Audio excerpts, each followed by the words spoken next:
నల్గొండ జిల్లా నార్కెట్పల్లి మండలము అమ్మనబోలులో ఇసుక అక్రమ రవాణాపై అన్నదాతలు కన్నెర చేశారు. ఇసుక రవాణాను అడ్డుకొని అధికారుల తీరుపై మండిపడుతూ మోత్కూరు నార్కెట్పల్లి రోడ్డుపై ఎడ్ల బండ్లతో నిరసన వ్యక్తం చేశారు. మూసీ వాగుపై ఇసుక అక్రమ రవాణాను అరికట్టాలని వారు డిమాండ్ చేశారు.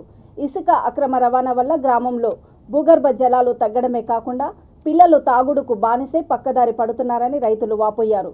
గ్రామంలో పోలీస్ చెక్ పోస్టు ఏర్పాటు చేసి ఇసుక తరలించే వారిపై చట్టపరమైన చర్యలు తీసుకోవాలని వారు డిమాండ్ చేశారు.